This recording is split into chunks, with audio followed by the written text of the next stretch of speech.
Testing, testing, 1, 2, 3, testing, testing.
Good afternoon and welcome to the community hall meeting, Town of Qualicum Beach. Just want to acknowledge that we are on the traditional territory of the Coast Salish people, in particular the Qualicum First Nation. We have an agenda, and the first item is the adoption of the agenda. Are there any changes to the agenda requested by Council? Then the agenda is adopted by consent. Operations, we'll start with Highway 19A strategic priorities. Mr. Manson. Thank you, Mr. Mayor. I'd just like to give you a quick overview of the project, and then I'm going to introduce you to Richard Druhl, who will be doing a presentation. A little bit of background. The first intake for the Strategic Priorities Fund under the new 2024 to 2034 Canada Community Building Fund agreement was announced in late spring of this year. I think it was released around the end of May. The fund is being managed by UBCM. According to their website, this intake will make up will provide about $125 million to eligible local government infrastructure and capacity building projects in British Columbia. Successful applicants may receive up to 100% of the cost of approved projects to a maximum of $7 million. Although our research in previous programs have indicated the vast majority of projects under these programs are in the $2 to $3 million, $3.5 million range.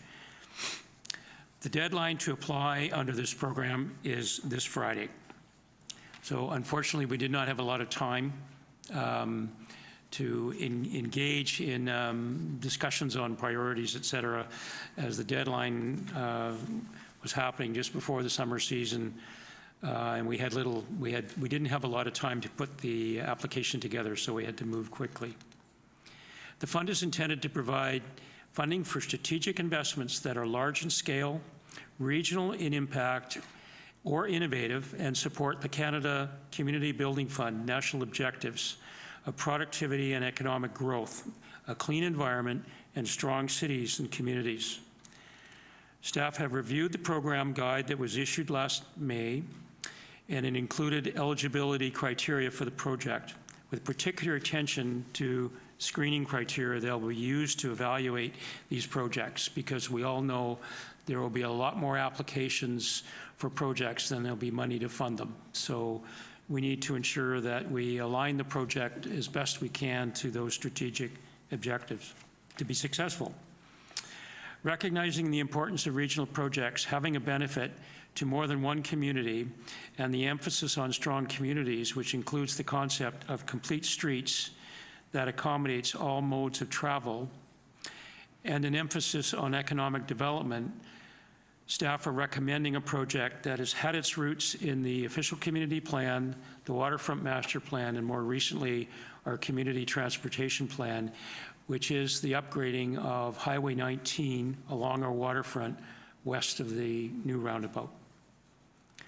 Over the summer, staff have been working on the application, which includes the preparation of conceptual drawings and renderings that will assist the grant reviewers in looking particularly at the complete streets aspect of the upgrading that you'll be seeing in the slide presentation. The presentation will be made by Mr. Richard Druhl. He's our transportation consultant. I think many of you are quite familiar with Richard and the work that he's done.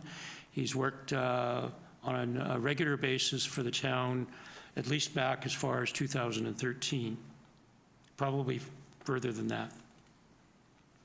He was brought in as part of a team to complete this application, but we also brought in our civil consultants, and we also brought in landscape consultants to help with those cross-sections, those green cross-sections. The project, as envisioned at this time, is estimated to cost approximately $4.1 million, and we are submitting it, anticipating or hoping for 100% grant funding. However, we are recommending an additional $570,000 if we're successful in doing the project to undertake some companion works, which is basically the reconstruction of parking lots that we know are not typically eligible for these types of grant projects. We didn't want to lose our scoring, and we felt that that would be appropriate for local contribution if in fact we're successful. So we will be putting in, or we have be putting in that $570,000 in our financial plan as a local contribution for, I believe 2027, which is when we anticipate construction would start if we're successful. So Richard will be leading you through a presentation today. He's joining us remotely, and he'll go through the features of the project. Again, it will be staff's intention to formally request a resolution from council at the next regular meeting. We require that resolution as part of the grant application. We do have a 30-day grace period from next Friday to do that, so we do have time to do that. Without further ado, Richard, the floor is yours. Thank you, Mr. Manson. And Richard, how long have you been giving us advice in town of Qualicum Beach regarding these traffic issues? Oh, I think it went back to something around 2007, 2009. Yeah. So welcome back. Good to see you. And please proceed. Thank you. You're welcome to make the presentation. Thank you. Okay, so just make sure the presentation's up. Can you all see that? There we go. Okay. That's the second. Let's see. We can go back to the first slide in the presentation. Sure, there we are. Doesn't really matter, I guess. That was the first slide, yeah. Okay. So I'll be talking about this Complete Street project on Highway 19A that John just described to you. You'll recall that that was one of the key recommendations of the Highway 19A safety study that was included in the most recent version of the Community Transportation Plan in 2003 that was presented to you in January 2024. So phase one of that phase one of that Complete Street project, which is the phase that's included in the grant application John was talking about, extends from Memorial Avenue to the Shady Rest, and I'll go through that in some detail. Later phases, the idea is that this Complete Street treatment that I'll be describing can later be extended to other sections of Highway 19A, ultimately could encompass the entire length of Highway 19A through the town. Next slide, please. So basically, before I get into talking about the project, I just wanted to remind us, review what a complete street is. And really, in this context, the term complete refers to all modes of transportation. As you know, certainly in the past, a lot of transportation projects were oriented solely to automobiles and other modes of transportation, pedestrians, cyclists, transit, delivery vehicles, may not necessarily be considered. The idea of a complete street is that it's safe, convenient, and comfortable for all modes of transportation and users of all ages and abilities.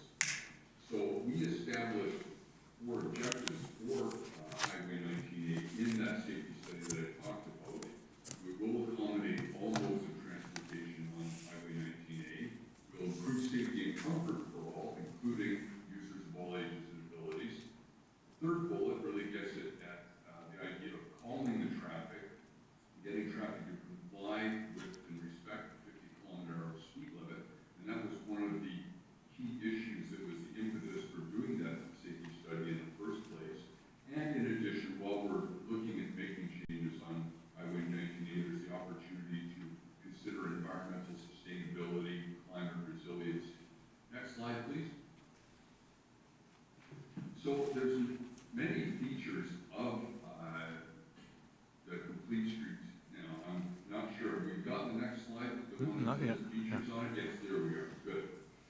Yep, that's it, that's good.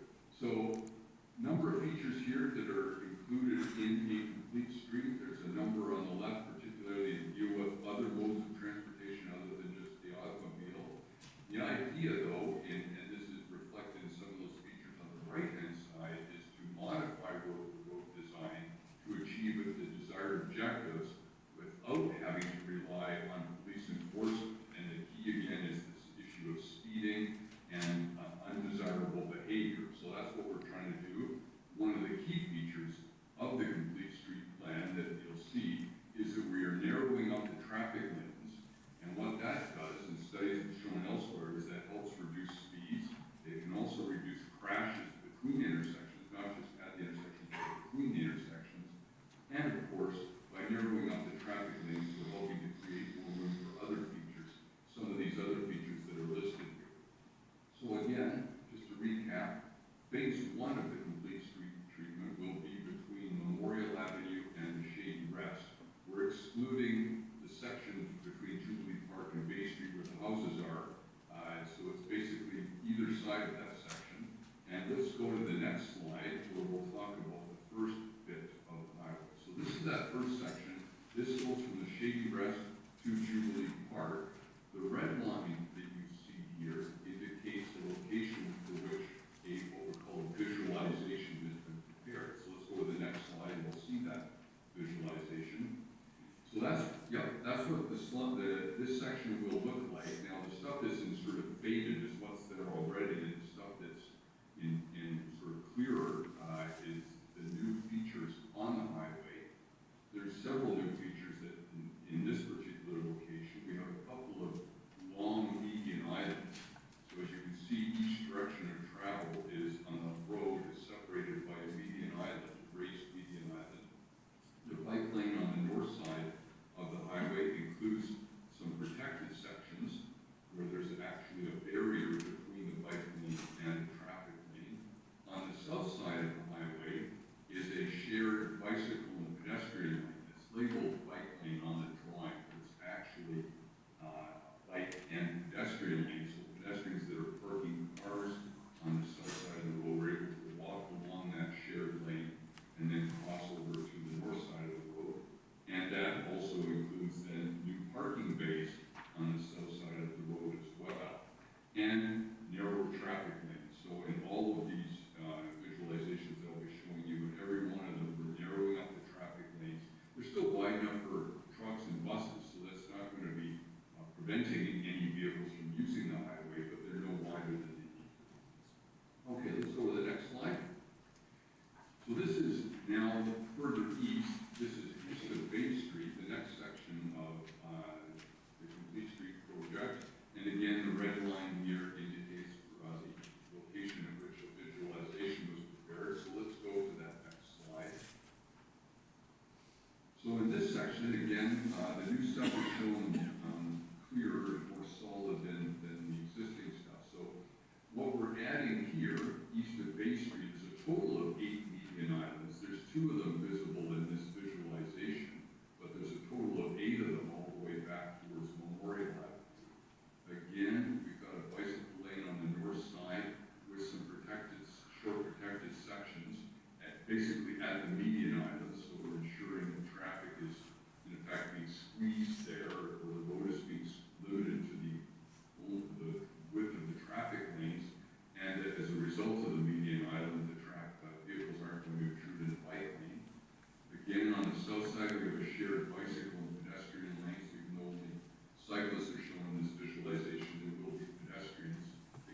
else unexpected.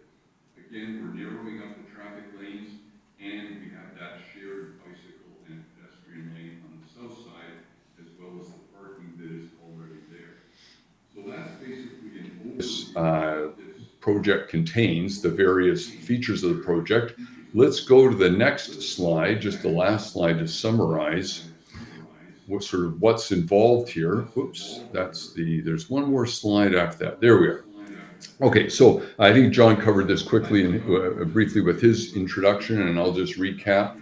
The cost of the works on the highway is $4.1 million. That is what is being applied for. These are the new features being added on the highway.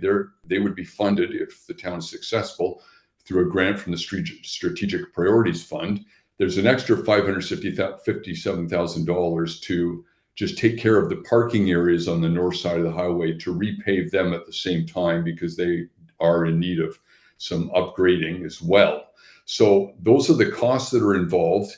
And the schedule, of course, depends to some degree on when the grant's awarded. If it's awarded soon enough, the work could be done in 2026, or as John said, where the town's allowed for it to extend into 2027 if necessary. Again, a lot of that depends on when the grant is awarded. But that is the project in a nutshell. Again, just to recap, the whole purpose is to calm traffic on the highway, accommodate users of all modes, and basically make Highway 19A safer and more comfortable for everyone. So that concludes my presentation. Thank you, Richard. Any questions from council to our consultant? Councillor Harrison, go ahead. Thank you very much, Your Worship. So just a couple questions.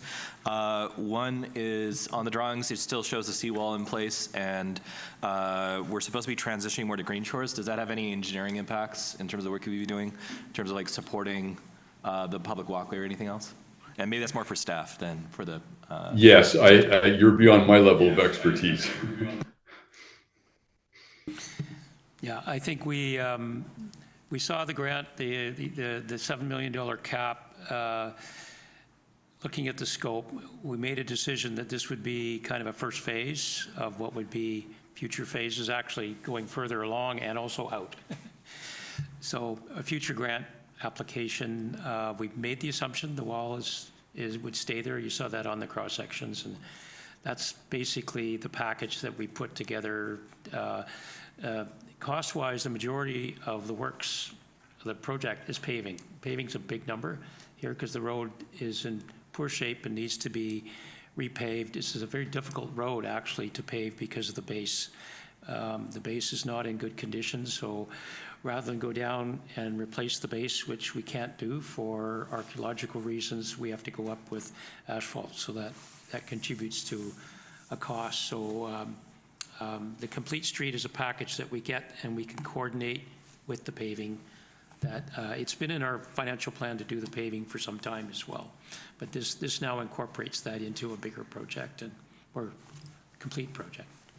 I share your concern, and a few years ago we had a major erosion at the Seaside Nature Park, where you could see some of the benches are teetering and going onto the beach.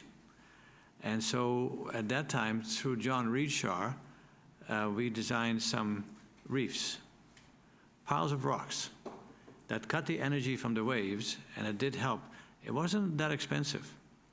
I believe that entire initiative was $75,000, and it made quite a difference. So at some point, we may have to do some of that in anticipation of rising sea levels, stronger winds, big tides, to pile a bunch of rocks in the areas that are vulnerable, maybe to protect what we're investing in this project, may not be a bad idea. And my point was more just that we're not wedding ourselves to seawalls 10 years down the line, 5 years down the line. So if we're going to do what our waterfront master plan says for green shoring, which there are a couple examples. One's private, and the amount of sand that private property has given to himself and to his neighbors too, for free, is quite impressive. Because the big thing about the green shores, just for the public, if you haven't read our study, it's about 6 years old now, 8 years old. It's very well done. It's an excellent study. It's probably the best thing I've read for Green Shores, and it does detail the foreshore erosion. So, And that person you're referring to, he looked at what John Reed Shaw had designed and copied it and offered it to his neighbors, who I couldn't believe rejected his offer to say, you can come to my property to do that work. But the results are obvious, and the neighbor towards the east was concerned about how it would affect her property. You could see underneath her seawall before they started. Now the beach is halfway up her seawall with grass growing and sand, and it's a wonderful thing. So it obviously works. And so at some point when we look at these examples, how do we apply that to some of the things that I think is going to happen with the climate change, sea level rise and all that, that we need to do some proactive planning to help protect our foreshore. And I'm saying this because we're looking at a potentially $5 million or so project. I don't want to have to close the road because the waves have undermined that base. So we need to keep that in mind, in my opinion. Councillor Harrison. Sorry, I just have a few more. I saw Councillor Skipsey's hand, so I don't want to hog Okay. the mic further. Is that okay? Go ahead. Okay, thank you. Secondly, forgive me, I haven't driven along the Old Island Highway for a while, so I apologize if I'm really ignorant on this point, but I did see some power lines, and where are we at in terms of undergrounding, or is that something that's really, I know it's a very time-consuming process to deal with BC Hydro for undergrounding services, and it's expensive too. I just want to make sure, again, we're not closing the door on doing that later on, where we do a gorgeous job of resurfacing everything, and then we have to dig it up 5 years later to underground some services in certain areas. Yeah, I think just the cost would be tremendous to underground that corridor. I think it's a double three-phase, I believe, but it would be expensive. Just to comment on the Green Shore, we are actually bringing forward some work in next year's budget to deal with that. It's separate from the project, but it does deal with the erosion issue that you were mentioning. Great. Thank you. Let's give Councillor Skips your turn. Yes. Go ahead. Thank you. Okay, on the Section 3 rendering, which is east of the public washrooms, it would mean that the vehicles would be backing out into the active transportation lane, into the bicycle lane. And I'm wondering if there would be enough space to do more like what the arrangement is on Section 1 rendering at Jubilee Park. So there is like a little buffer between the parking area and the active transportation lane. I know it's probably tight for space, but if there were to be enough room to kind of divide that so that you would drive into the parking area and then come out in one, driving forward in one area, if that makes sense. It does, but there isn't the room for that.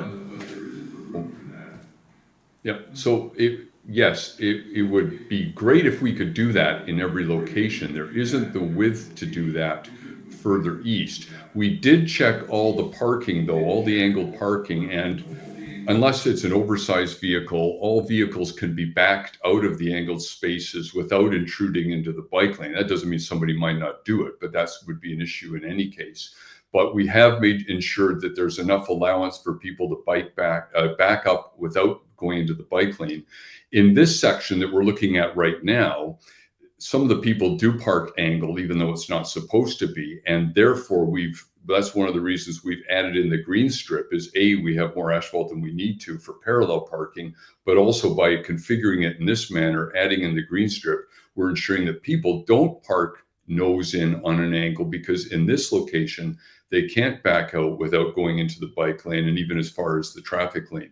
But in all the other locations, they're able to do that maneuver without intruding into the bike lane. Okay, I am still concerned that people are backing out, and it's sometimes hard to see, especially if you have a large vehicle beside you and you're trying to back out. But and then this other question was with regard to the area in front of the sand pebbles, and it shows quite a thick curb between the walking path and the bike path. I wondered if that amount of space might have been more strategically used between the bike path and the speeding traffic. I don't know. Well, it could. Sometimes What it it's is- just a painted line, I think. It's the curve that you Well, see I've there seen is a mountable sometimes- curve. Okay, That's the pedestrian section is actually raised up, is my understanding. But we can modify this as you're suggesting. That would be a suggestion to consider. So that at this stage, it's a concept. And the curb is, as you noted, between the bike lane and the pedestrian lane. It could be relocated to between the bike lane and the traffic lane instead.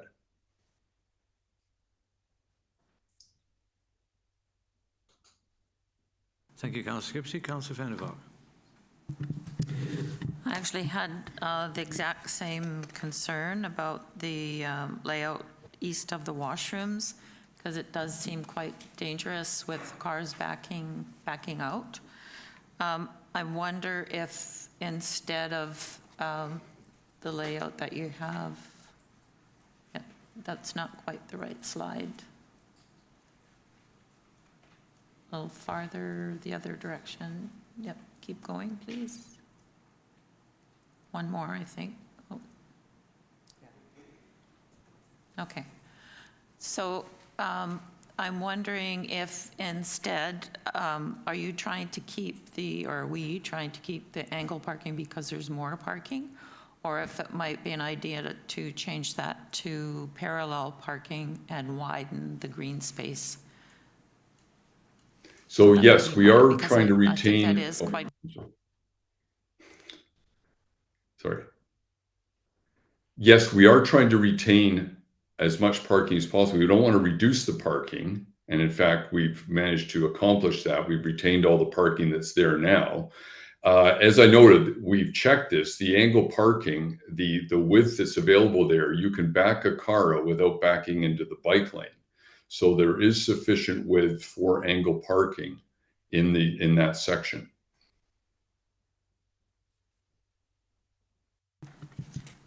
I do appreciate that there may be space there, but given individual driving habits, I don't know if people will be as cautious as we might hope them to be. So I'm just Situation that's there today. that design.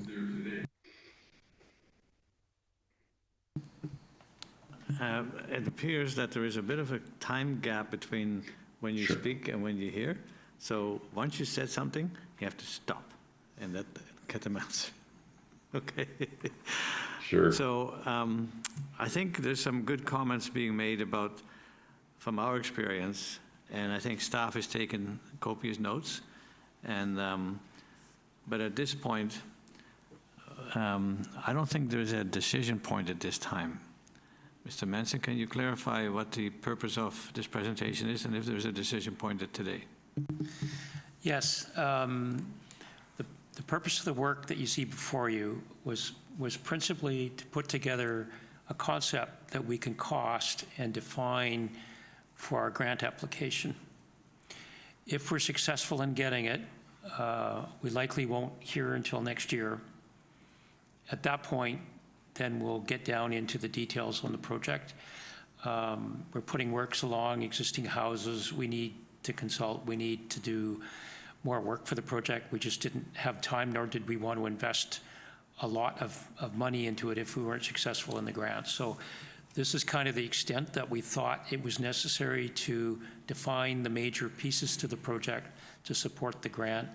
I have a fair bit of experience with managing these projects. The province and federal government typically allow a reasonable leeway if you get awarded a project and you want to change the scope. If you provide the same basic objectives of what you're trying to do, they will typically allow changes in the scope after it's been done. So it's a balancing act and a scale. We didn't want to put too much effort in, and there's been no consultation on this, of course, so we need to do that. So it's basically enough to get us in that queue and and get a project that hopefully will get a good score and will be successful. Thank you. At this point, I don't think there's anything that says we don't like what we're seeing, but your comment about when we actually get the grant, we can get into the details and refine it. One of the questions I have is, can we, and I would ask Mr. Druhl that, lower the speed limit, because it's been very busy this summer. It's a long summer. It's hot. People park on both sides. They want to get to the beach. If you go from 50 to 40, it takes exactly 1 minute longer from the new roundabout to West Crescent. 1 minute to go down to 40. I know we've thought about it before, and I'd like council to consider that again, to see before next summer, we could, regardless of whether we get the grant, but lower the speed limit. I think we've done a tremendous job in creating parking. Kudos to Mr. Watson and the crosswalks. Those are all good things. But I go to the beach a lot, and I go, why do people think they have to go so fast when you're not going anywhere? So perhaps we could remind us why it wasn't advisable to go from 50 to 40. And I know, Richard, you've worked with highways for a long time, and you worked with us for 18 years. What is your thought on slowing the speed down to 40 along the waterfront? Well, thank you. I've encountered a similar issue in other communities too, and often I've been brought in other communities after they've done exactly what you're suggesting. They've lowered the speed limit, but the key is, if you lower the speed limit and don't do anything else, then you just end up with a bigger problem. It doesn't solve the speeding problem. And in fact, now you have people speeding even more because the difference between the speed limit and how fast they're going is more. You even can end up with problems where some people are obeying the speed limit and other people don't like it because they're being impeded and they start doing stupid things. So what I always advise is, you've got a road, and it's the case here, you've got a road that's designed for a higher speed. Let's do something to the road that will encourage people to drive at the speed we want them to drive. Then let's see if we need to do more. Then let's see if we can reduce the speed limit. But to reduce the speed limit before you do anything to the road is getting it the wrong way around. So this concept for this project, would that accommodate your concern about slowing traffic and changing the road at the same time? This concept should give you the results that you are looking for from reducing a speed limit without necessarily having to reduce the speed limit. Remember, this is it's a highway that was built many, many years ago by the ministry so that people could zip up and down the island as fast as possible. So it's designed probably for an 80-kilometer-an-hour speed limit, and nothing much has changed to it. So it shouldn't surprise us today to find people driving too fast. So the approach here is to make it something that isn't an 80-kilometer-an-hour road anymore, that's much more in a style of a road that people should be driving at 50 kilometers an hour, maybe even less, but certainly discouraging them from speeding along this section of the roadway. So I would encourage you to pursue the complete street approach. If you're successful, and I really hope you are with the grant, then you have the opportunity within the next year or so to see the effect of this. And that's the best time then to have a discussion about what an appropriate speed limit is, what other measures we also might want to consider in the section where this has been implemented, as well as extending the complete street approach to other sections. So I know it's frustrating and you want to be able to do something. I completely understand that, but I can tell you from my experience in other communities is making a change to the speed limit without doing anything else just causes more problems. It doesn't solve any. Thank you. Anyone else? Councillor Harrison? I just had a couple left over. One is because this is one of the main accesses for emergency vehicles. I'm just wondering, I'm sure you guys have run over this, but I just want to make sure there's no negative impact to paramedics, fire service, police, et cetera. No, there shouldn't be. In other communities, all of these things have been implemented on emergency response routes. So they're all compatible with that. There are other things that you don't want to do, but we're not including those in this project. And I think there'd be like a speed table possibly. One other thing too is, I was looking at ICBC crash data for the last 2 years, both when you separate out injuries, and they call them casualties on their database, and also then crashes overall. And looking at the numbers, the place where you're seeing the most accidents are the roundabout getting outside of town, and then Eagle Crest and Country Club, that area. Those are the two areas which have the most injuries. For any intersection, they have the most accidents as well. And it used to be the base of Memorial where you put the new roundabout. There's still a lot, but it's slightly less now. So I'm just wondering, I do love this project. I think it's beautiful. I think it works very well with our previous work. I understand the long-term vision as well. But is this then, I know on the ranking system that we've prepared, it's the #1 project, but there are a few other projects that are mentioned in this handout. And I'm just wondering, are we locked to this one particular project for the grant application, given the very tight timelines? Unfortunately, yes. Yeah, we had to pick. Any other questions? Thank you, Mr. Comment. Drouel. Oh, just some of what you've just asked about is addressed in my second presentation, which is next. Okay. Well, thank you for doing the work on this one with our staff, and hope to be successful. So the next is the Community Transportation Plan update. Mr. Manson, you start with that? Yeah, I'll start it off, if it's okay. Again, a bit of history. This may be, everybody's familiar, it may be more for me than anyone else, but I'll go through it anyways. The town adopted an age-friendly transportation plan back in March of 2013. That plan was intended to improve mobility by active transportation modes, of which Richard has been talking about just recently here, and also to improve the safety for vulnerable road users. The key component of the age-friendly transportation plan, which is now being called the Community Transportation Plan, was a prioritized list of projects to achieve the goals outlined above, together with guidance for future decisions regarding transportation facility improvements. The age-friendly plan strategy also included a regular update of a prioritized list of projects that arise from staff and community input that would be considered by council on an annual or biannual basis based on available funding. This process has continued over the last 12 years.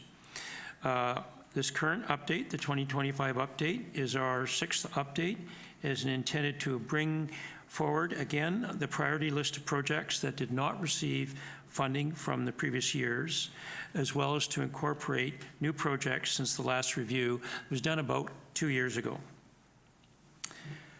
Projects are prioritized based on a grading schedule that considers safety, the use, vulnerable users, network connections, cost, and other related considerations that Richard can go into the details with.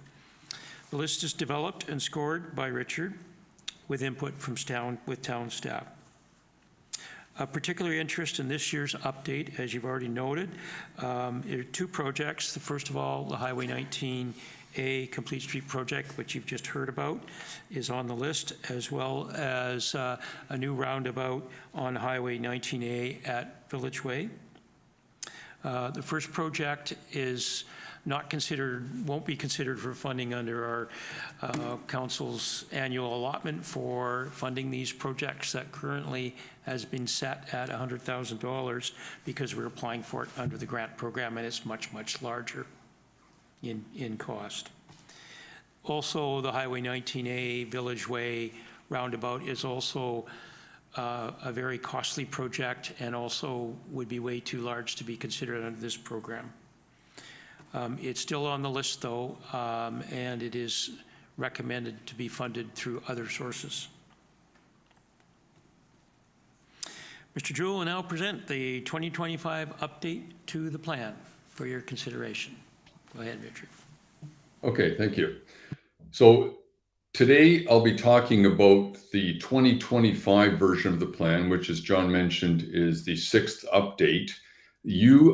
I presented the previous version of the plan, which was the 2023 version. I presented that to you in January of 2024.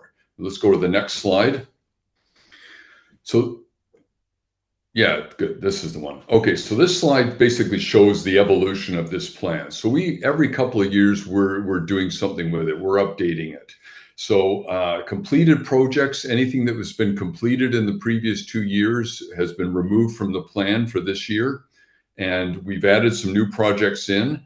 We've also modified some projects to reflect changes in conditions or new opportunities.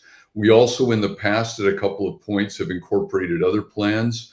A few years ago, when we did it, we incorporated the cycling plan into what was at the time the Age-Friendly Transportation Plan. And again, 2 years ago, we did that, included the Highway 19A safety study in that update of the plan. So next slide, please.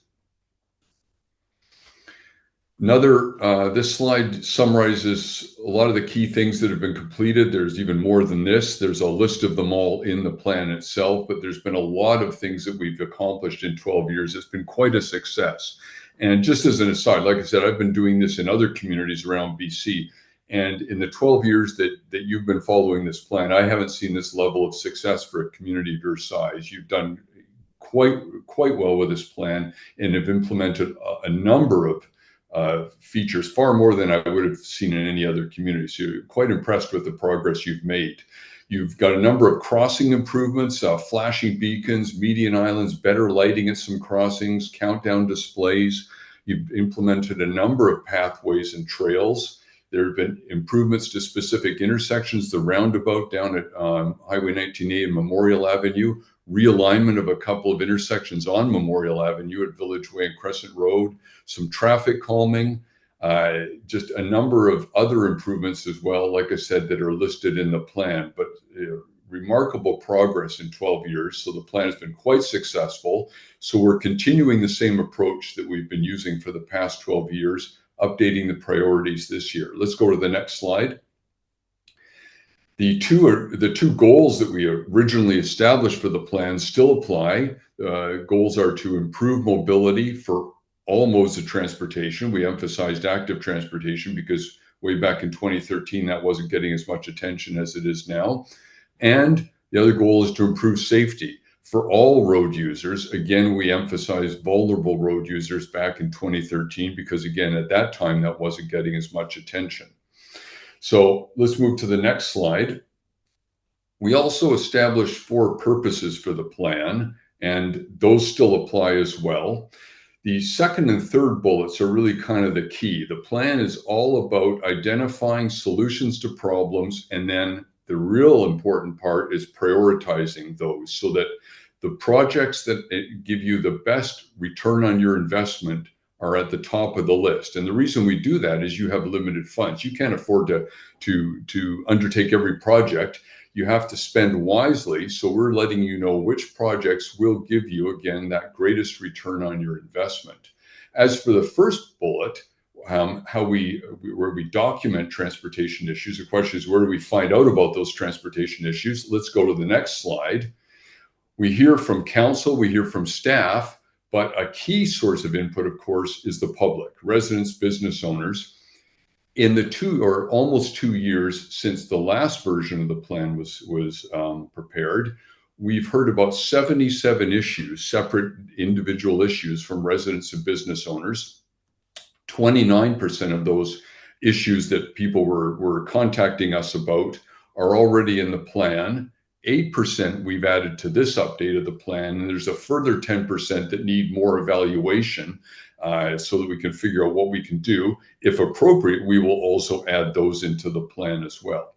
There's other issues that have been forwarded to other town departments like operations. Some of those kinds of things are things like signage. There's a sharp curve where the request is to add a 30-kilometer-an-hour warning sign. Well, we don't need to put that in the plan. That's a fairly simple thing to do. There's some localized operational issues like conflicts at a driveway. Again, often that's a specific design issue or something else. It doesn't need to be in the plan. It can be dealt with right away as an operational issue. Other ones relate to things like parking and bylaw enforcement. So those other issues have been identified and forwarded to other departments. So let's move to the next slide. So there's a total of 58 projects that are in this version of the plan. These are the highest priority projects. I'm not going to go through all 58, but really I want to focus, and the rest of the presentation, I'll talk about the ones that are at the top of the list. And if you look in the plan, which you've received along with the agenda for the meeting today, you'll see that those projects are highlighted in orange in the appendix. There's a table there that lists all the projects. The ones that are the highest priority are highlighted in orange. And at the end of the table, I've also included a list of all the projects from previous plans that have been completed to date. So let's go through some of these projects. Let's go to the next slide. Richard, just First, hold we're us- going just- to. Richard, do you want to just hold a sec? Yep.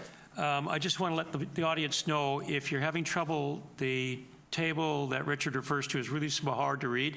We have some larger copies here, so if you want a larger copy, or did you put them out there? Okay, so they're out there. There's 11 by 17, and apologize if you can't read it. It's the font's quite small. Sorry, Sure. Richard, you go ahead. Yeah, they're designed to print 11 by 17 size, but if your printer doesn't handle that, they will be awfully small to read. Best to try and read them on a computer screen in that case. So let's move to the next slide then. So I'm going to talk about the priority projects, the ones that are the highest ranked projects on the list. So again, if we could just maybe go to the next slide. It's a map. Let's just jump to the next slide here. Just a moment, Richard. Yep. We're handing out some flyers. Oh, no problems. Okay, yeah. No problems. Okay, yeah. Okay, thanks. Okay, so these are the high priority projects specifically along Highway 19A. I'll be talking about other ones later, but it's easier just to pull out the Highway 19A projects on their own map. So everything here that's in green are the ones that have been completed to date, and everything in orange are the projects that are still in the plan right now as projects to be undertaken.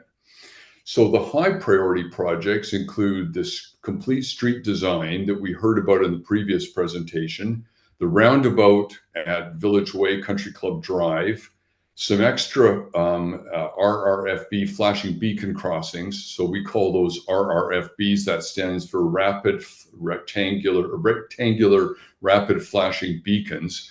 You've seen a couple of those new ones being put in along the highway at, but one just was finished at Hemsworth, and then there was one just finished last week at Hall Road, and some improvements at the intersection at Bennett Road. So I'm just going to go through those priority projects on the next few slides. So let's go to the next slide.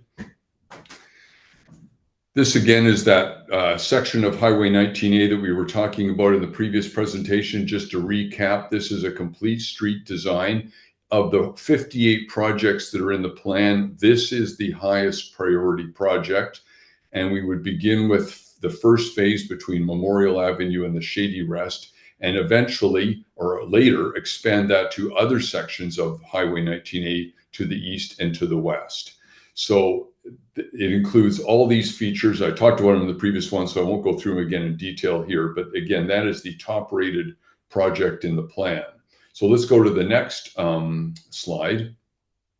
I did mention we're looking at putting in some more crossing improvements and some median islands elsewhere, not just in the complete street section, but elsewhere along Highway 19A as well. We've got some new flashing RRFB crossings at Crescent Road West, Garrett Road, Buller Road. Like I said, we just completed, this picture here is Hemsworth. This was done a couple of years ago, so it includes not only the flashing crossing lights, but some median islands in the middle of the road as well. we also just completed putting in the flashing RRFB crossing lights at Hall Road. A feature that's included in that installation is solar powered lighting. So when you come along at night and press the button to start the lights flashing, it also turns on 2 lights that just really light up the crosswalk so that motorists can see you not just in the crosswalk, but approaching the crosswalk, standing at the side of the road. So we're going to be testing that out over the winter to make sure that the solar powered lighting can stay effective in the middle of winter when there's not as much light out. And if it looks good, then we can start adding that to some other crossings as well. The median islands are included here. They're also at crossings. They're also included at locations where there aren't crossings, just in between intersections or at other intersections that don't have a crossing. Again, experience here at Hemsworth Road, we saw a reduction of 3 to 4 kilometers an hour just at this one location. The idea is with multiple current median islands along a stretch of road, you get a cumulative effect, and experience elsewhere has shown reductions of speeds of 8 kilometers an hour or more. So median islands are effective at calming traffic. They're also help with pedestrian safety. So let's move to the next slide. This is the roundabout that we were talking about earlier. The question was asked about earlier, the roundabout at Village Way, Country Club Drive. This is a design that was prepared several years ago. We would look to just confirm that this is still the best design or make whatever adjustments are needed. This is the second highest project on the list of those 58 projects. So project number 1 is the Complete Street project further west on Highway 19A. And project number 2 is this roundabout. Again, it's an expensive project. It's estimated to be as much as $5 million. One of the things that, of course, is being considered is the opportunity to look at whether this could be funded from redevelopment in Eagle Crest, where the town is looking to purchase some land. So let's move to the next slide. The other high priority improvement on Highway 19A is to normalize, is the word that's used, the intersection at Bennett Road, which is basically just to get rid of that right turn, and we call it a pork chop because we have a little triangular island between the right turn lane and the rest of the road that looks kind of like a pork chop, but that's the phrase that's used. The idea is to remove that channelized right turn lane so that anyone making a right turn has to come up to the intersection, stop at the light, turn right as you do at most other intersections, rather than traveling through that right turn lane at high speed, which is what happens today. And unfortunately, there's a crosswalk across that right turn lane that's not controlled by any lights or anything, and it's a school crosswalk. So that does become a bit of a safety issue. So the idea here is to remove that uncontrolled crosswalk, move the crosswalk to a location where it is now controlled by traffic signals and where vehicles would be making the right turn at a much lower speed. So let's move to the next slide, and I will just review the high priority projects elsewhere in town. So again, the map shows projects that have been completed in green and projects that are in the plan right now in orange. So these are all the projects, not just the high priority projects. The high priority ones, I'll go through them in the next few slides. So traffic calming on Village Way at KSS, some safety improvements on Memorial Avenue, completing kind of the missing central gap in the trail network along Harlech and bringing the trail from up Memorial Avenue all the way to First Avenue, and some more pedestrian crossings as well, and a new neighborhood bikeway on Primrose Street. So let's go to the next slide. This one is an illustration of the total plan, the complete plan for traffic calming on Village Way at KSS. The idea is to undertake this in 2 phases. Phase 1 of this project is the 3rd highest priority on that list of 58 projects. It includes a new flashing RRFB crossing for pedestrians to cross over from the north side of the road to the schools, with some curb extensions and some median islands. Phase 2 would come along later, would add sidewalks, especially on the north side of the road, some parking bays, more streetlights, and some trees. So it's almost a miniature complete street project, similar to some of the improvements we talked about earlier on Highway 19A, with, again, a lot of the same objectives to improve safety for all road users, and calm traffic on that section of Village Way at KSS. Other projects on Village Way include some new RRFB crossings. A priority one is at Berwick. There's some additional ones that would come along later at Nootka and Hollywood. There's also looking at adding a speed delay sign east of Hemsworth for eastbound traffic where the speed limit goes from 60 down to 50. That speed display sign on Highway 19A has proven effective, as has the one on Bennett Road.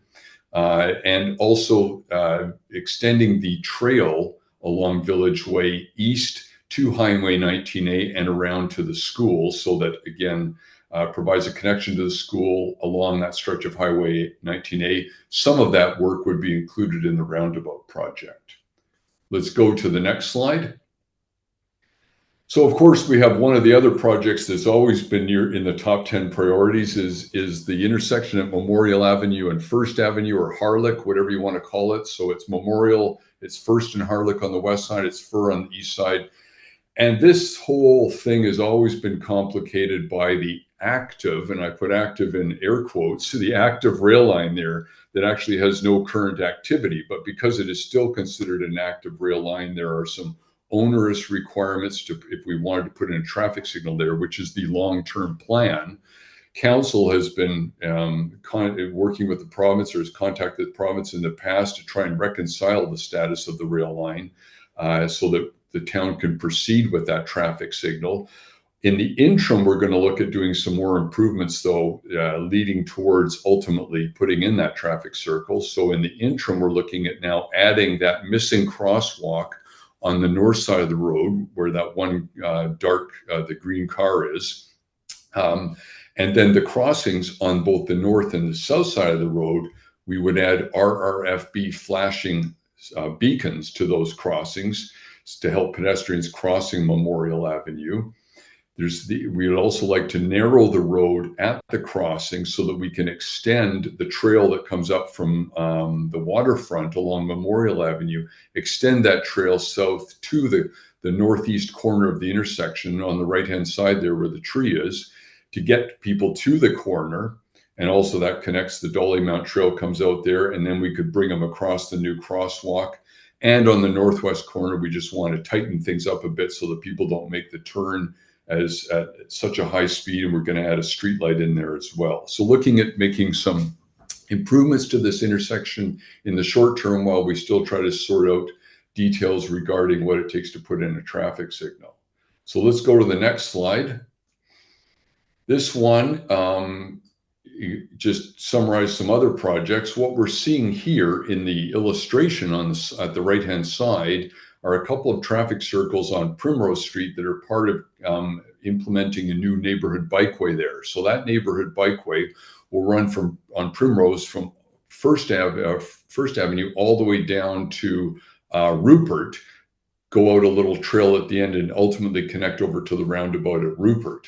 And those two traffic circles would replace all-way stops on Primrose.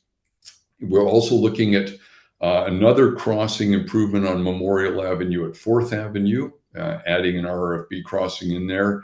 What I've called the downtown trail is the missing link of trail between Beach Road and Memorial Avenue. So that would, again, with the other improvements I talked about earlier at Memorial and First, that would help bring people all the way across to connect there to the other trails, to go down to the waterfront or continue further east on the Dolly Mount Trail. And that would also tie in with this new bike route on Primrose.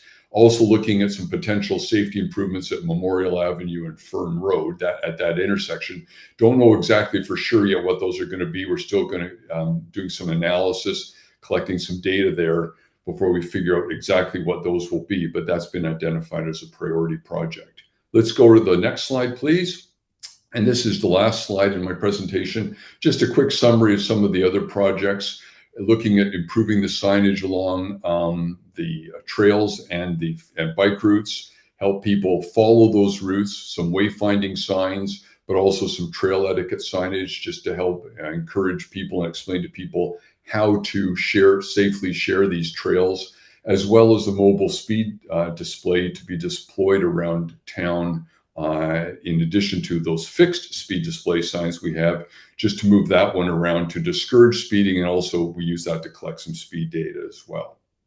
Just wanted to add a note here just before we wrap up about costs. We haven't prepared cost estimates for a lot of these individual projects, except for the ones a couple of the ones at the very top of the list. It's not that level of detail isn't needed to prioritize the projects when they come up as time to do them. That's when we look at preparing some cost estimates. So it's not possible at this point to tell you what all of the projects in the community transportation plan would cost, or how many years it would take to deliver the full plan. A lot of those projects are also can be candidates for cost share funding. So that helps to get some of those projects done sooner than if you tried to fund them entirely on your own. So basically that's the purpose of this plan, is so that we know what those priority projects are. We know where we're going to get the greatest return on our investment, and we can use that information to apply for grants and to accelerate the implementation of those projects where there are opportunities to do so. So thank you very much. That's a quick overview of this year's update of the Community Transportation Plan. Thank you, Richard. Any questions from Council? Councillor Harrison. Just a couple. And excellent work, both yourself and staff. This is actually one of my favorite meetings that we get to do because the work is of really high quality. One question which I know is a dumb question, but I still feel obliged to ask it, is what happens at First and Memorial if we just don't install all the rail signalization? We leave space for it, but we don't actually install it. I'm assuming that might open us up to liability, but I'm just thinking there's a lot of folks, I've received several emails this term about just put in the lights already. So I'm just wondering, ostensibly, it might become active again, even though it's already severed, but in the interim, if we just put in the lights and then there's space for the giant rail crossing beams to come down in the future, if that's actually necessary, would that work, or is that just a giant liability sandwich waiting for, endless lawyers to feed on? I've seen it done in other communities, and I know it's a viable option, but I think there's some negotiation with the Island Corridor Foundation. Just a second question, one of the new projects, I do feel that I've been doing this for about 7 years now. The one part of town which hasn't received a significant amount of investment is Chartwell. So it's nice to see a Chartwell-specific project on Sunrise. Back in the day when I did my first round of door knocking, I got a lot of feedback from Chartwell, because I did go to every single door in that area, that they felt there's a lot of speeding on Sunrise because it's such a wide road. So it allows people to drive quickly, to your point earlier about the old Island Highway. I'm just curious about the recommendation for tables, because for me, I just think that's a perfect area when you have a trail that connects to town for a cyclist pedestrian space that's separated by paint. And that might even be cheaper than the asphalt for the speed tables. And then you tighten up the road a bit, and that will reduce the speed as well. So I'm just curious why we recommend speed tables and not a separate pedestrian cyclist pathway. If we're talking about Sunrise, I think I've identified it's either speed humps or speed cushions, not speed tables. And I know they all sound the same, but speed humps and speed cushions are the appropriate type of device to use on Sunrise. They are shorter than the ones you see on Crescent. And speed cushions have gaps between them because it is a bus route, and that does accommodate cyclists as well. A lot of it's a cost issue. You can implement speed humps and speed cushions quite inexpensively. The moment you start trying to make other changes to the road, you are increasing the costs. If there are some other things we can do, certainly at this point there's no commitment in terms of exactly what has to be done. So those other things could be considered at the time that project comes up. It's just listed at this point as a way of prioritizing it. That's it. Thank you very much. Thank you. Councillor Skipsey. Thank you. Well, I have one question, and that's with regard to, you had mentioned the speed display signs seem to be quite effective. That's been our experience. And I note that the Highway 19A at Higson Crescent was originally slated to have one in, and I think that was part of the 19A original whole project that's now been revised to stop at the Shady Rest. And when I look at the speeds on the speed calculation tables, that area along the highway there seems to have the highest speeds. Like when you look at Highway 19A east of Seacroft Road at Dee's Restaurant, 94% speeding. Along Bay Street, 93, 93, 95, like quite high speeds, especially going in the southbound direction. So, and I see that that one's now at number 20 or something, and I wondered if maybe we might want to reconsider something that I don't think has a huge cost, where there seems to be excessive speeding. And also, number 8 is the idea of putting in a crosswalk in that vicinity, and maybe it would help slow down the traffic before they get to the crosswalk. Yes, those are all good points. The one comment I would have, I agree. Those are both priority projects. They are in the group of priorities. The intent isn't necessarily that you have to work your way down this list in numerical order. In other words, if when the town is doing something at Buller, number 8 on the list, you could at the same time say, let's do number 20 because the two make sense to go together. So there's no requirement that you do the projects in between those two before you can get to the second one. So that would certainly be something to consider at the time.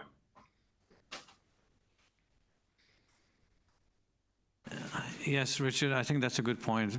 We've had several requests from people wanting to cross the highway at both the St. Andrews Lodge, going to the Seaside Nature Park, and Dee's Lounge in that area. And there is walking trails, bike trails that go up along Rupert Road and Laburnum. So what we've done on the other end by Hall Road and Hemsworth have seen be very successful, including the sign that has a smiley or a cranky face. I think I got 13 smiles so far. So I think it's a real neat way to remind people to slow down. And coming in from that end of town, or coming from Dashwood, coming into town, there seemed to be a propensity to speed.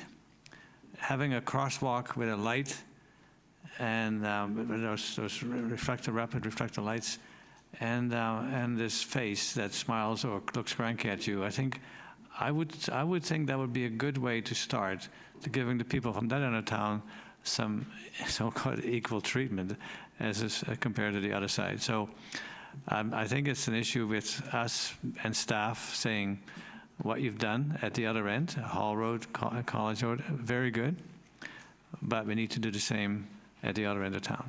Thank you. Anyone else? Councillor Van der Waag. Thank you. Yes, I also, I am the liaison for the Chartwell Residents Association, and at the last meeting, the speeding along Sunrise did come up, but also that there is a lot of shortcutting through the neighborhood happening, and I'm not sure if you've heard about that or if there's any recommendations for that. That would be my first question. I hadn't heard about shortcutting. The comments that we've received focused on the speeding issue.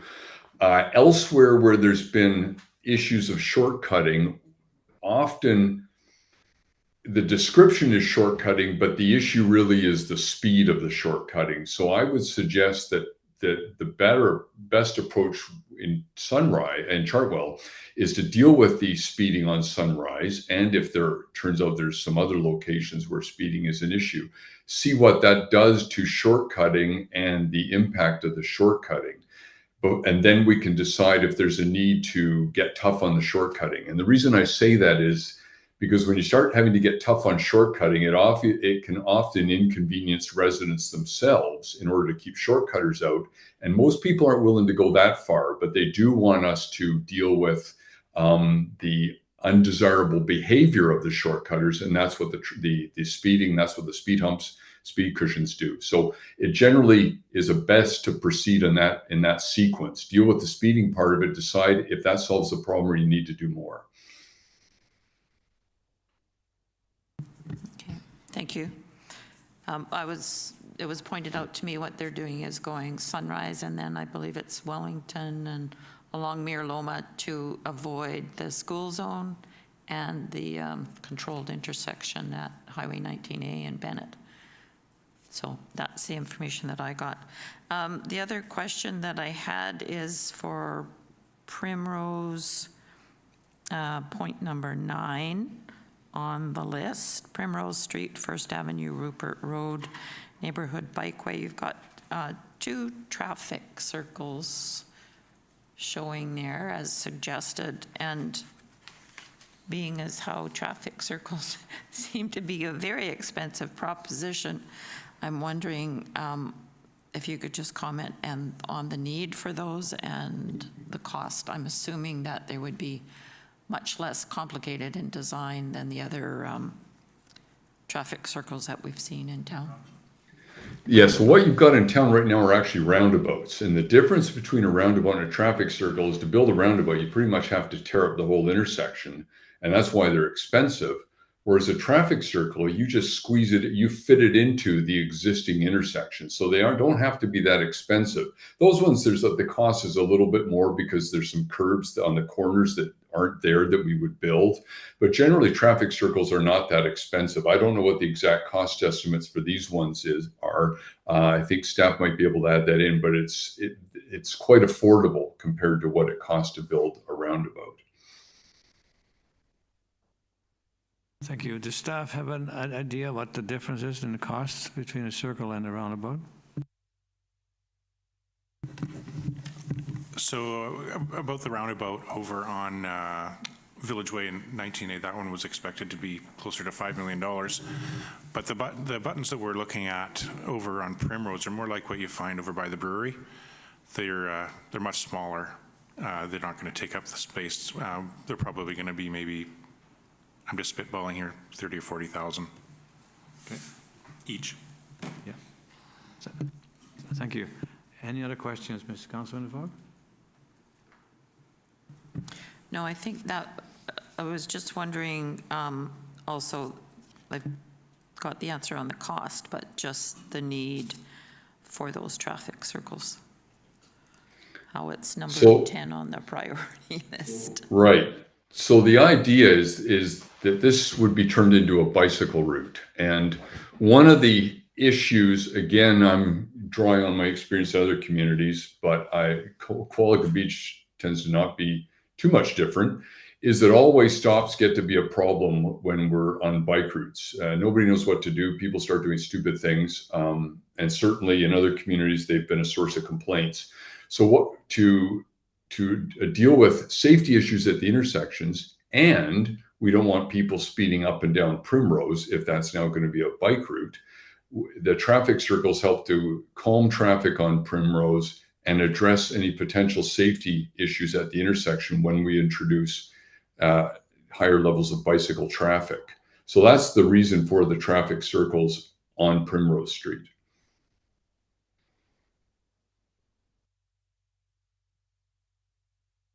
Well, thank you, Mr. DeDruel, for enlightening us on all the projects that are ahead and why.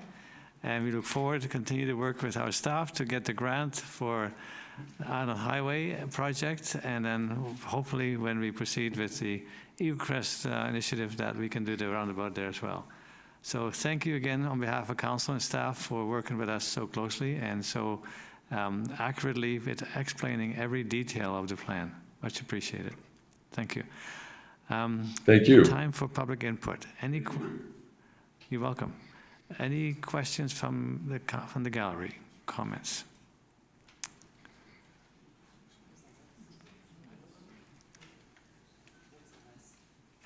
Pardon? Oh, there's a list. I didn't realize there was a list.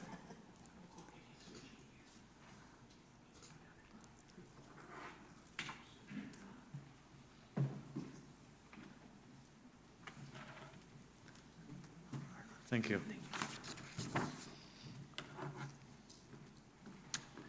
Well, I don't know who I'm going to go first. You got one. Todd, Mr. Provost, you're up.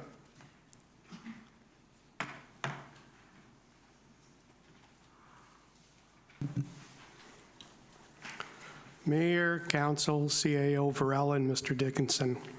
Thank you for your efforts to install the new signalized pedestrian crossing on Highway 19A at Hall Road. This improvement is greatly appreciated to assist with improved safety for our community. Any future traffic calming measures would also be appreciated for this challenging section of Highway 19A, which, as you know, includes a section of 70 km/h zone and hills and curves which add to risks for all users. Numerous municipalities locally, provincially, nationally, and internationally have implemented reduced speed limits on residential roads.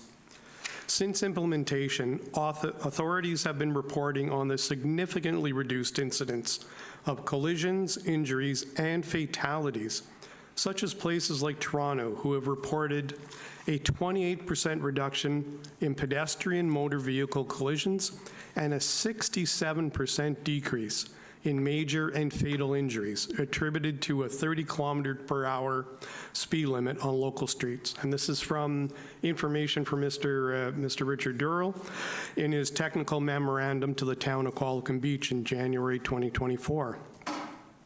Similar safety improvements have been seen in numerous other locations, including in London, Wales, and Edinburgh.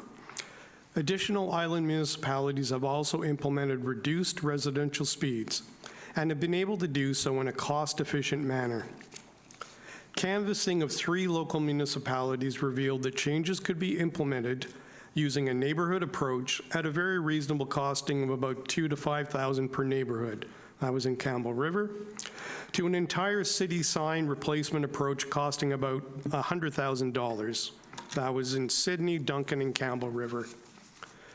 During strategic planning in 2025, Staff Report 25HW04 described their suggested approach number 1 as employing gateway signage at town entrances and limited locations with an estimated cost of about $25,000.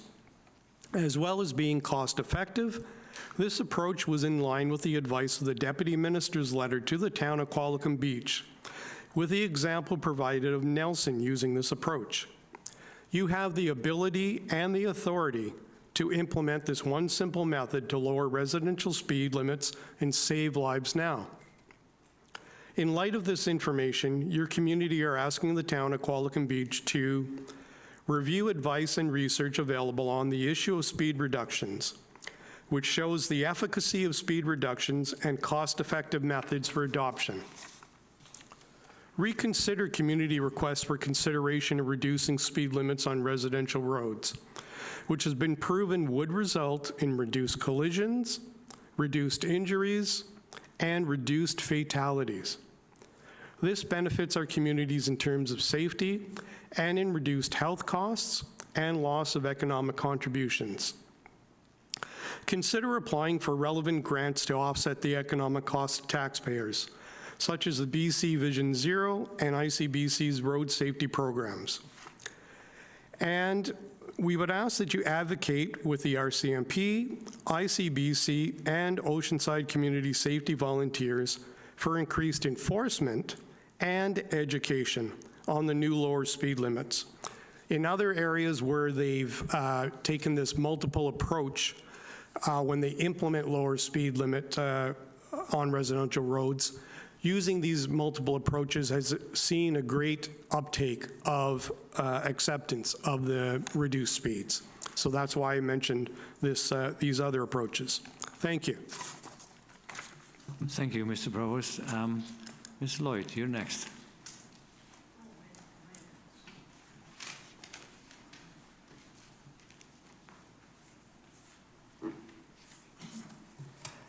Hello, everybody. Thank you for the opportunity. The Community Transportation Plan, as it's now known, to me is not a master plan for transportation in the town. And I think Richard gave some good explanations of the origins of that plan and how it has developed over time. It is really an exercise of identifying, as he said, solutions for particular issues and creating a prioritized list of projects. But when I look at that, I don't see a vision. I don't know what we're really planning for. I don't know often what we're really prioritizing. And I think as we saw today, we get a huge long list of, 50 some odd projects. It's hard to go through that list and really understand what a particular corridor is really going to look like. How are all of these projects going to build a safe roadway?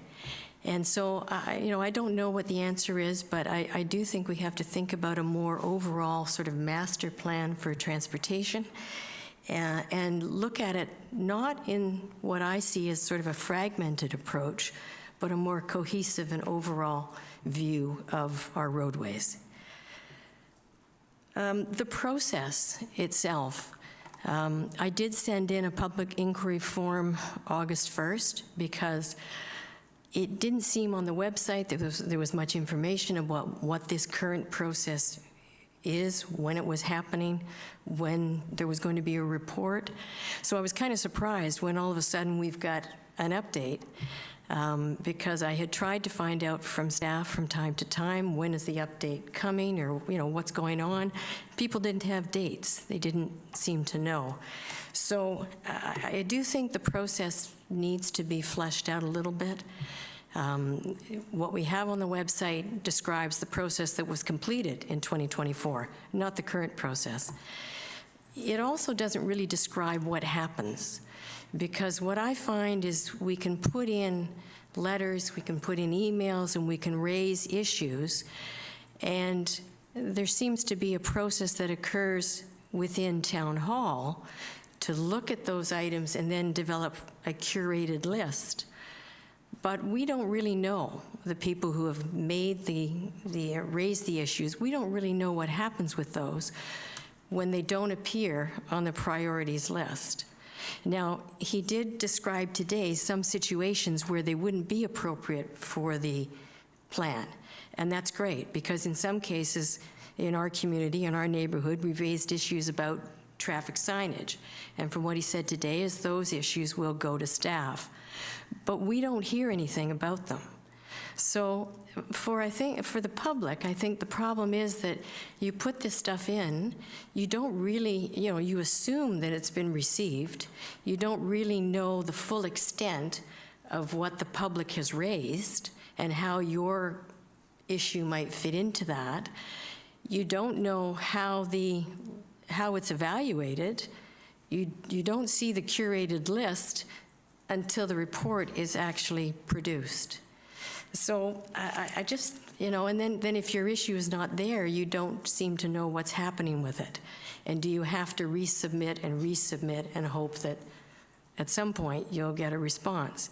So I would encourage the town to, flesh out this process a little bit for the public, because I think there is some frustration about that. And I think it would be helpful for everybody if we knew more about how the process worked. The other thing is, I think sometimes the information goes into a silo. So the example I'll give is the Seacrest Place slope stabilization project.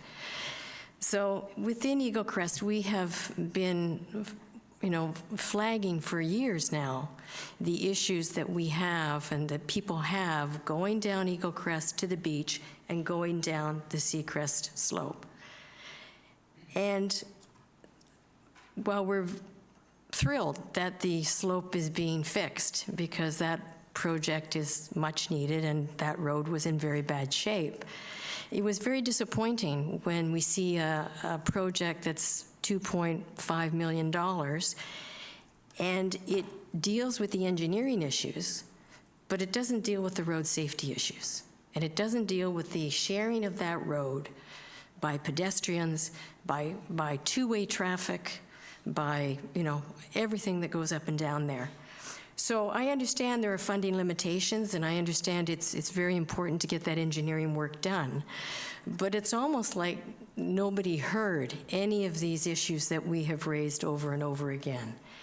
And so, we will wait to see how the road turns out. I mean, maybe the way the road is done, there will be improvements. But, we had asked for certain things, including, and maybe there wasn't room to do it, but,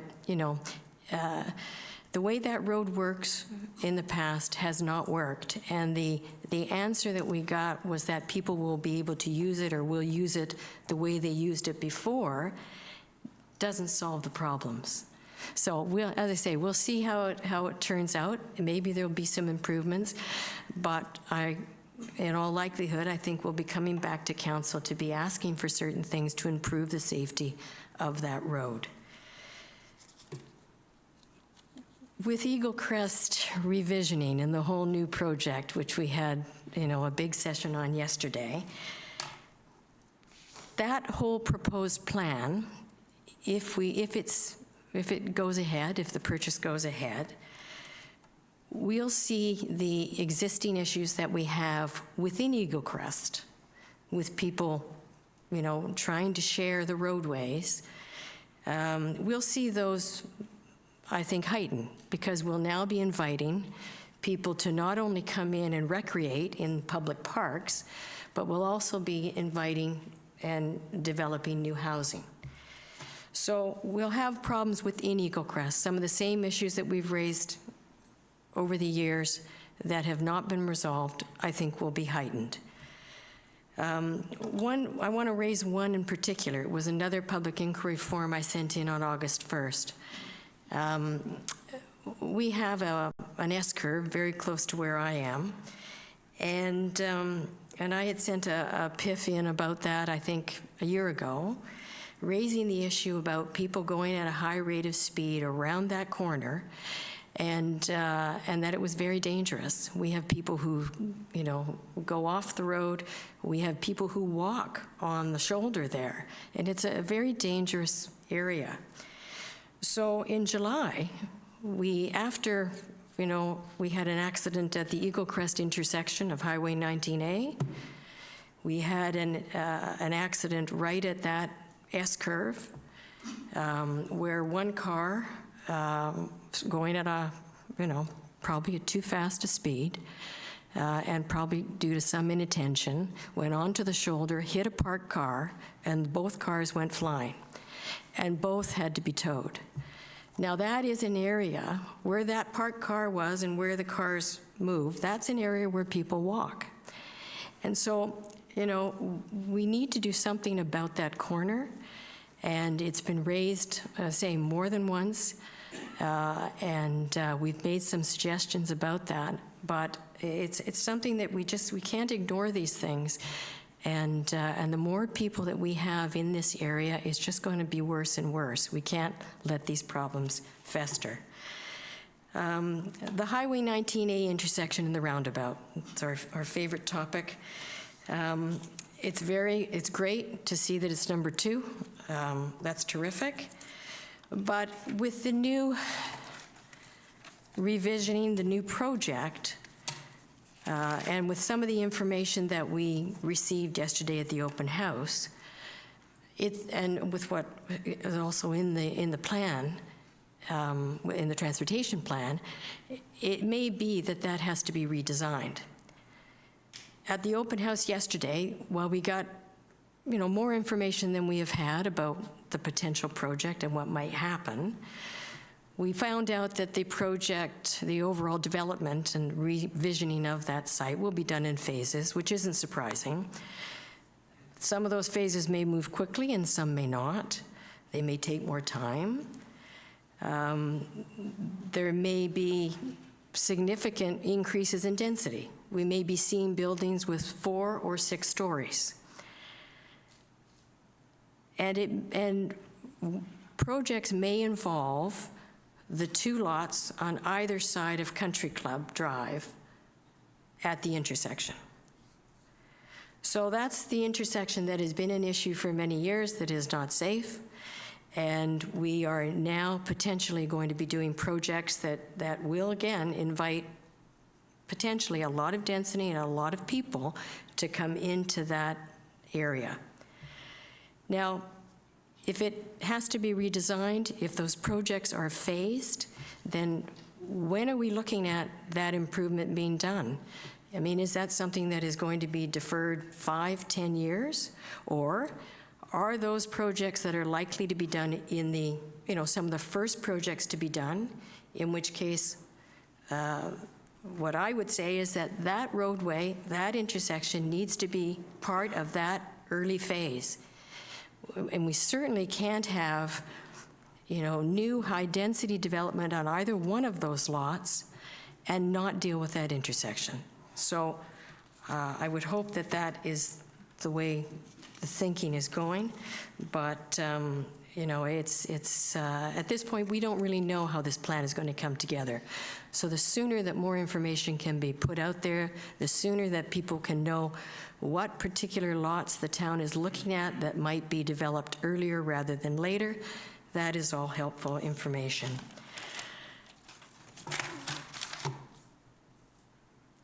One thing that we didn't hear a lot of yesterday, and it is of some concern, and there were vague comments made, was about the ongoing and the future public engagement process, specifically involving people in Eagle Crest, who are the ones who are going to benefit, like others, but we're also going to share a lot of the burden of this whole process. And so I just encourage you that I understand that this is, to a large extent, a planning process. It's a development. It's a developer's project and process. But the public has got to be involved. And there has got to be a plan developed with public involvement, and as early as possible. Funding opportunities, it does seem from what we heard yesterday that the view and the intent seems to be that in order to get this roundabout completed, it probably needs to be funded by land sales in Eagle Crest. When you see the funding application going in now for this complete street, that project, I think last year, was estimated to be 2-point-something million. Now we see it's 4.1 million, which is not far off of the supposed, or estimated now, 5 million for the Eagle Crest roundabout. And that 4.1 million, then you add another 567,000. So it's pretty much $5 million.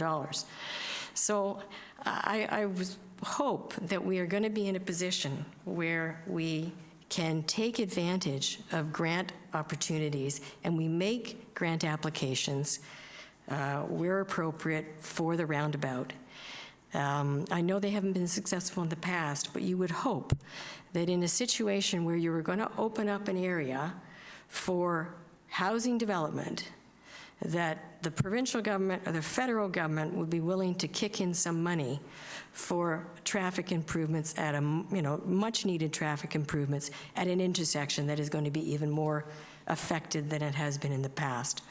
So I just hope that we're going to not rely entirely on land sales, but also seek other opportunities for funding. And also, look at to what extent development cost charges or amenity contributions or other financing mechanisms can be used that maybe should be paid by the developer, the ultimate developer of a parcel in some cases. So I just hope we're going to look at it in a broader way so that we don't, it doesn't get held up while we're waiting for a land sale that is going to happen after we've recouped the purchase price and after we've recouped something else. Few short snappers, I'll call them. The Memorial gas station, I don't know if anyone else has had this problem, but I've almost been hit twice coming out of the roundabout in the last couple of months at that location. You've either, at one case, it was someone making a left-hand turn out of the gas station to go down towards the water. The other time, it was someone making a left-hand turn right in front of me coming out of the roundabout to go into the gas station. I mentioned this to somebody else, and they said, well, they didn't even know whether they were supposed to go in or out of that side because of the way the curb is done. So I think there's some confusion there, and I think that there's people coming out of there, they may not see people coming out of the roundabout. But it's something I wanted to mention because it's happened a couple of times, and I've thought, I cannot be the only person that this happens to. Todd mentioned the speed on Highway 19A, and it's a continuing problem. And I do wonder about the extent to which we are incorporating mechanisms to calm the traffic down on the far side of Milner because everybody's speeding through the Milner stretch. I can understand what the traffic consultant says, but at the same time, we reduced the speed on Village Way. It used to be 70. We reduced it to 60. I don't understand why we continue to insist on having this relatively short stretch of 70 kilometers an hour right basically past Eagle Crest when no other area of 19A through Parksville goes up to 70. I don't quite understand it. And if you look at the speed tables, the speed is very high going through there. So maybe the roundabout will slow it down. Maybe some of these other things will slow it down. But you do see speed reductions in other communities. And I know in a community I used to live in, there was a speed reduction in my neighborhood, and boy, it has changed significantly since that speed reduction went in. So, speed is an issue. It's an issue in all kinds of areas. We have more and more signs in Eagle Crest, those kids playing, slow down signs. I see more and more of them showing up on various roads all the time. And the last thing is on Bennett. At that intersection, what we're finding now is that there is a big line of cars quite often trying to make a left-hand turn at Bennett, coming up Highway 19A and trying to make a left-hand turn. You often get a number of people lined up to do that. There's a lane there for a left-hand turn, but someone did make the request that there be consideration given to an advance left-hand turn light. So I just thought I would mention that. Thank you. Ms. Rilla, you had your hand up at the beginning of Sue's comments. Would you like to speak? Thank you. I just wanted to thank Ms. Lloyd for the comments on the public inquiry system, because I can actually go back in, look at those inquiries, see how the follow-up was.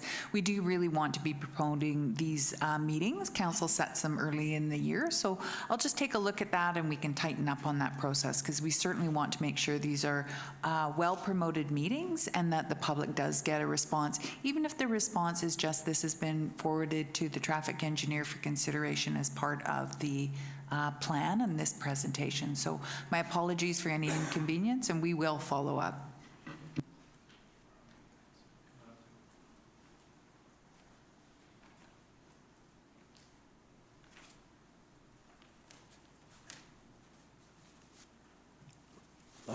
We're live here.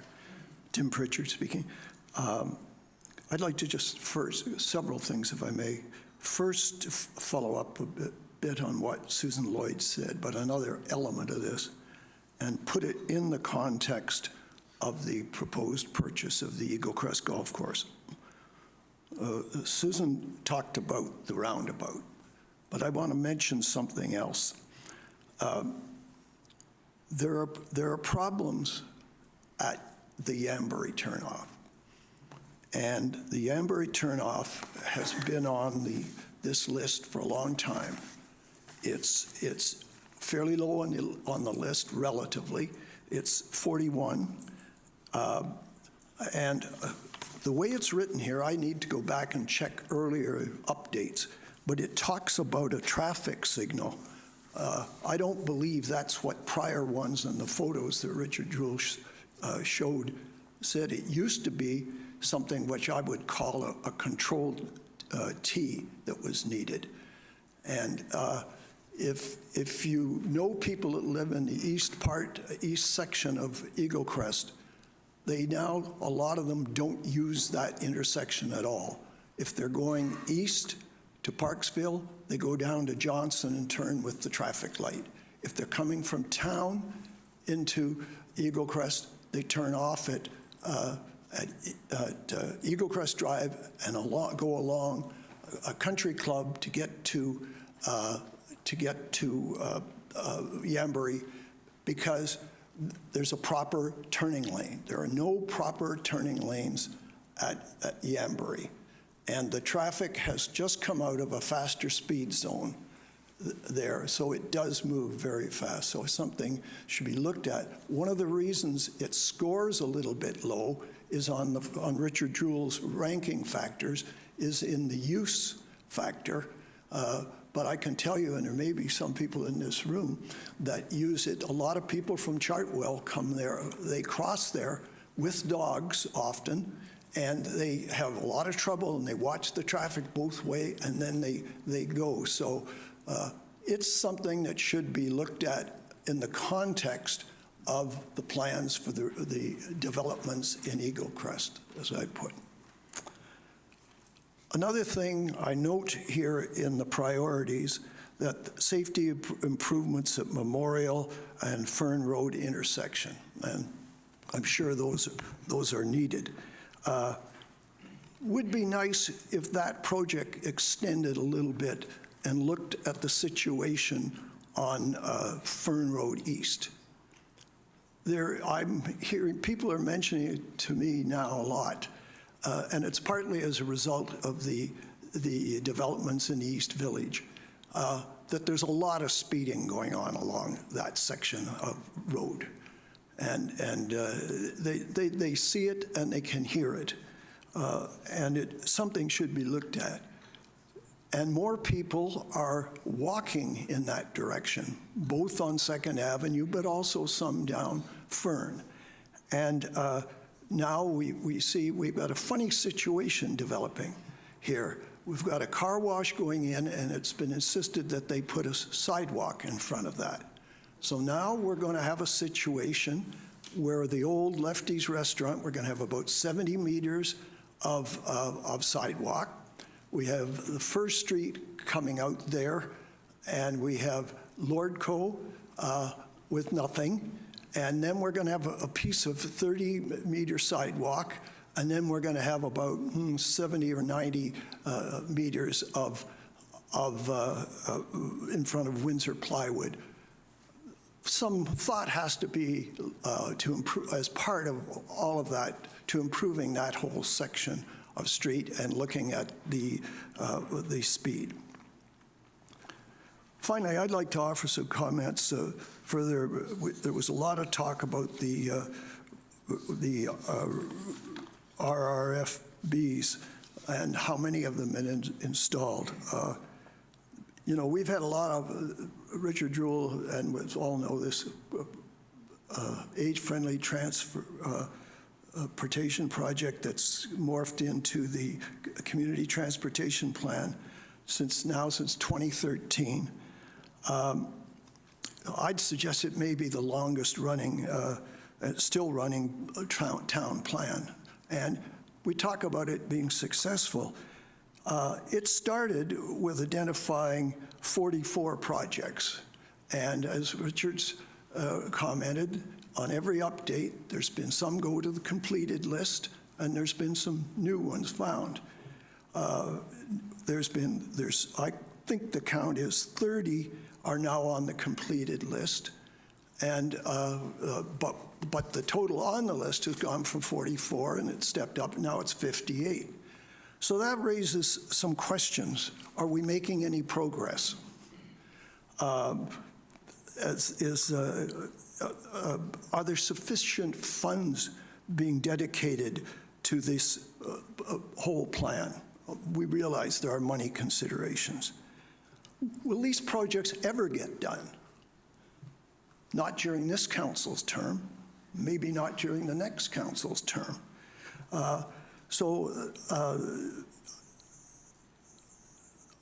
Two specific questions, and maybe they can be answered by staff, is how many of the projects for the transportation plan were completed in 2025, and are there funds designated for projects in 2026, and maybe we have to wait for the fall financial plan to find that out. But it would be good to know that there were funds so that that list doesn't just keep growing. Thank you.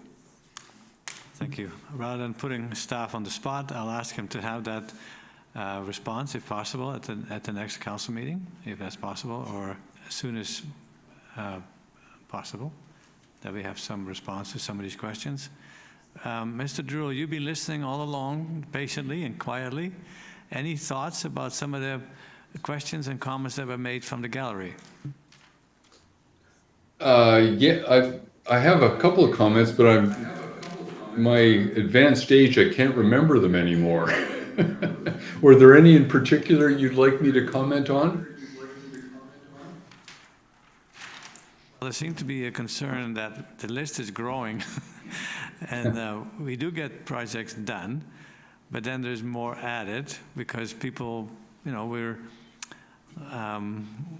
growing, and there's more people coming, and there's people that don't know always their way around, and we're trying to make it safer. When we got the first question, what is the overall plan? Well, the overall plan is actually in the summary of the council package. And that is that the town of Qualicum Beach wishes to maintain and improve mobility for all persons of all ages and abilities, particularly for those who choose active modes of transportation, such as walking and cycling. So I think there is an overall picture. But this town was built over 100 years ago, and a lot of the intersections and roads were not built to the standards that we expect today. Then we had subdivisions added to the town, both Eagle Crest and Qualicum Beach, who were designed by the Regional District and the Ministry of Transportation. And so we're picking up a lot of things that were done inappropriately or wrongly altogether, but that was approved back then. And we're trying to catch up. In the meantime, the province decided to give us a gift, and that was the Old Island Highway, and said, this is now yours to maintain. And it has huge implications from the projects we first heard about today and every intersection along the way. Roundabouts, turnoffs, Yambury, that was all approved by the Regional District. And we're trying to catch up amongst a whole bunch of lists of competing interests requiring a lot of money. We also hear about people saying, you know, we don't want to add to our taxes. So we're doing the best we can with what we've got. And I think staff works really hard to find the projects, as Richard put it, to give you best return of your money. But there's always ways to improve things, whether it's through grants, through makes things that are easy to do go first. And signage, those crossings, speed humps, the lines that were put in along the highway that we talked about earlier for pedestrian and for people crossing. There's a lot of things that we can do, but a lot of the projects that come at us, like Seacrest, and then we have to do Butterball. We had to do the culvert on East Crescent. The list is truly endless. It's never going to be perfect. It will never be perfect. It won't be done by this council. It will take many councils to even look at the list that we have. But I am impressed with staff's work on the stuff that we are doing like recently the Hall Road one, and other considered minor projects that make a big difference for every community. So thank you.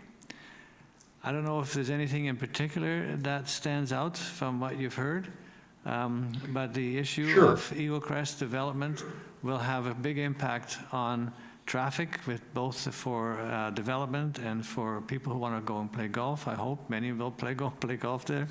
So there's going to be more traffic. And my question was about the cost of the roundabout.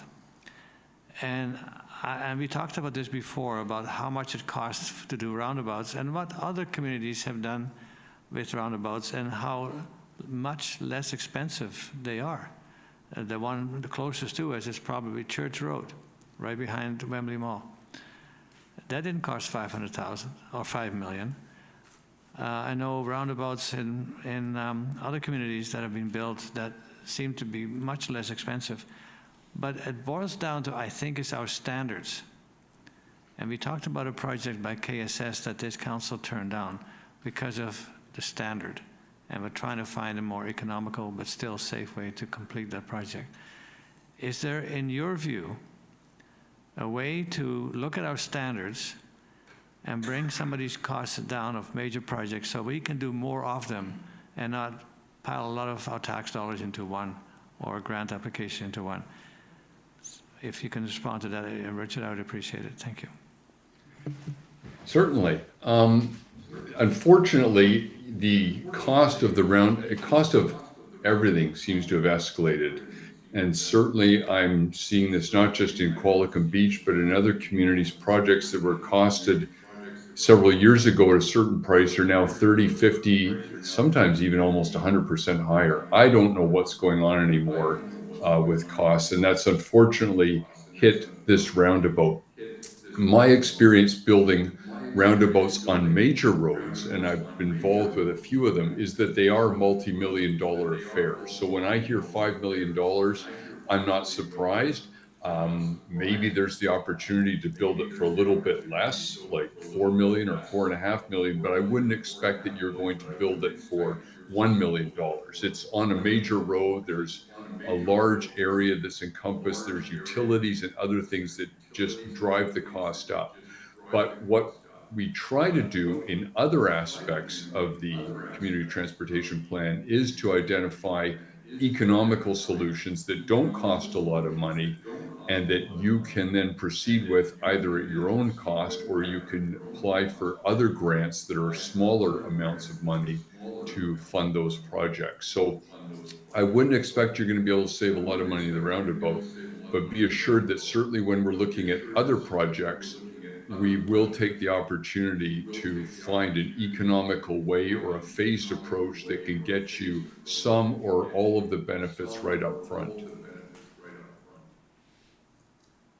Thank you. The other issue that come up and has come up for the last 25 years, as far as I know, is the crossing from Chartwell into Yambury.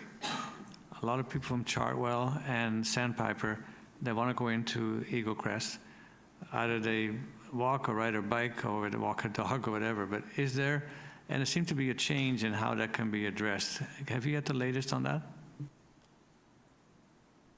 So with regards to Yambury, that was the one comment was made about the traffic signal on Yambury, I think being, what is it, number 41 on my list. But if you look further down the list, you'll actually see a number 57, which is the same location as well. And that's a protected T intersection, which is an intersection that is allows people to make the turns in and out, but it doesn't accommodate pedestrians. And that's why it's number 57 on the list. So what we did in that case, and that's one of the nice things about the community transportation plan, is it allows you to look at different solutions for the same location and compare them. So we see that a traffic signal is the best solution at Yambury, not only for traffic, but for anyone else who's trying to cross the highway there. So the comment was made about people in Chartwell wanting to go north onto Yambury and back and forth. There's also, I believe, a bus stop. There may be a bus stop in that location. I can't remember, but that's one of the other things that we consider as well. So no, there's not showing right now. But certainly, a traffic signal is the best solution there, and primarily because it accommodates not just motor vehicles, but pedestrians and cyclists as well. Thank you. Anyone else from council have a particular comment? Councillor Harrison. Just one brief note. I do remember talking about the Seacrest width, because another citizen, I don't think it was you, Susan, I think it was someone else, sent me an email saying, why haven't we put up a little walking path around the edge? Because you have, as you're coming up, you're usually on the same side as basically the bluff, the hill, and it's very, very dangerous if a car is coming down is maybe not seeing you, or if you're around the corner and a car is coming up, it can actually be even worse. And they did say it was just physically, they can't get the engineering with the how steep the slope is. They couldn't widen it at present. It's just more of an engineering thing. But it, in theory, there might be a way to do it, but it was within the project we had. It just wasn't physically possible. Mr. Manson, I know you're very closely attached to that project, and so is Mr. Watson. Regarding the safety for pedestrians and others, what is the option there? Yeah, I can speak to that. So on the high side of Seacrest Place, the property lines are right at the crest of the slope. So they're very steep slopes already. There's no way we can make them any steeper. So there's no way we could widen on the high side of the road. The only option was to do something on the low side of the road. And if you've been down Seacrest lately, you've seen what the current wall situation looks like, and it's currently about 18 feet above the lower road in height, and that will end up giving us a 7-meter wide road width going down the hill, which is about 1 meter wider than Eagle Crest. So it'll be wider than the road that it's butting up to. It'll give you a little extra pedestrian space, but it doesn't give you an additional 1.5 meter sidewalk as a separated path kind of thing. To do that, we would need to raise the height of the wall another 5 or 6 feet, which would look crazy. Mr. Manson, we had a look at the road that's going to be cut because of services, and then have a separate, perhaps, walking path. What are the chances? Because I know that S-curve is tricky, and I remember that accident that happened where 2 cars collided. Well, 1 car collided against a parked car. So, what are the chances of having a separate walking path along that section? Thank you. Yeah, that is currently, that project, as you're aware, because you and I have talked about it, is in the planning stages for our capital budget for next year. So we're looking at options for the main project is to get some drainage in there to complete the drainage improvements that we know need to be done to improve the safety of those steep slopes there. But we're also looking at the option of providing pathways, and we're just looking at alternatives, working through those details now. So that'll be coming through the process fairly soon, actually, by the end of the year.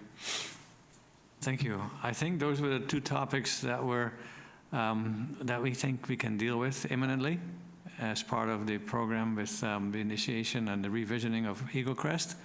Anything else? Councillor Skipsey.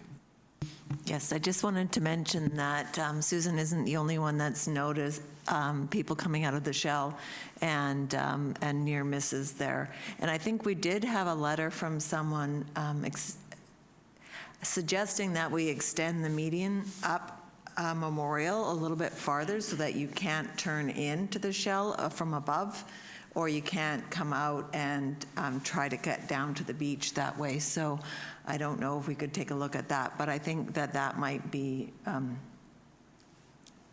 a possible solution. Anyways, thank you. Sorry, and just one last thing too. One of my favorite lines from an ancient Greek philosopher is a guy named Heraclitus who said, "You can't step in the same river twice. If it's not the same river, you're not the same man." And one of the things that happens when we're going through this process is that the engineering standards switch up all the time. They're always adding more and more rules in terms of engineering standards. So 20 years ago, the engineering standard that for a lot of infrastructure would be much more lenient. And so part of the reason we're adding projects too is that the rules are changing, and what we have to do as a municipality is a little bit more stringent than it was maybe 30, 40 years ago. So there's just sort of this creep of regulation that comes in. Usually there's a good reason for it, and then we have to spend money to sort of catch up. Thank you. Well, I think we've got through this pretty good, unless there is someone from the gallery who hasn't spoken yet. Go ahead, come on up.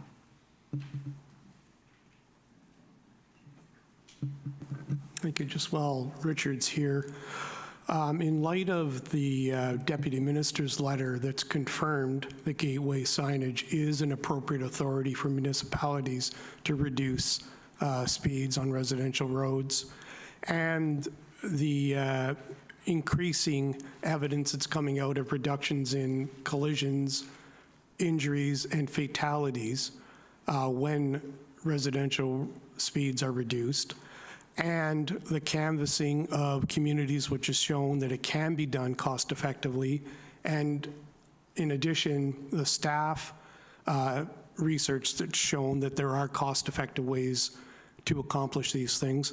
Does Richard have any further comment on reduction of residential road speeds? There's a straight question for you, Mr. DeDruel, about the overall speed limit reduction. Go ahead. Okay, yes, this issue came up a couple of years ago, and I think the reference was made to a memo I wrote in January 2024. I wouldn't suggest any changes at this point. There may be a comment or something from the someone at the government about whether the gateway signage is appropriate, but I would caution that you would want to involve someone with experience in sort of legal issues at a municipal level to consider whether that is an approach you'd want to follow. I know here in Vancouver, where I live, we are now, us taxpayers, are on the hook for almost $3 million because that's what it's going to cost the city to put 30-kilometer signs on every block of every local street in this city, and they've decided to do that. I had estimated, looking at your town, that it could be as high as $1 million, depending on the cost of your signs. So it's not something that you would want to get into in terms of whether you can get by with less signs. There's the issue of liability and some other things associated with that that I would want to advise you to have legal counsel consider. But coming back to the question, I'm not opposed to the idea at all of 30-kilometer-an-hour speed limit as a blanket speed limit on local roads. What I don't like is the cost of doing that and the money that would be spent, several $100,000, like I said, maybe even as high as $1 million, depending on what signs are going to cost you, could better be spent focusing on the areas where you have actual problems. Most streets in Qualicum Beach don't have a problem, so you're not accomplishing anything by putting up a sign. You could spend the money focusing on the problem areas and get a better result, because as I was saying in one of the earlier presentations, just putting a sign up doesn't change anything. You actually have to change the road if you want to make a difference. So I would continue to follow the recommendation I gave you back in January 2024, which is to hold off and direct the funds that you have available to solving problems where those problems exist. Thank you. And for council, we've heard some good comments, some good feedback. If you would like to make notices of motions in response to what we heard today, it would be entirely appropriate to consider at a future meeting or at the strategic plan. So with that, I think we can ask for a motion to adjourn. Councillor Vandervelde, Councillor Skipsey, all in favor? We are adjourned. Thanks, everybody.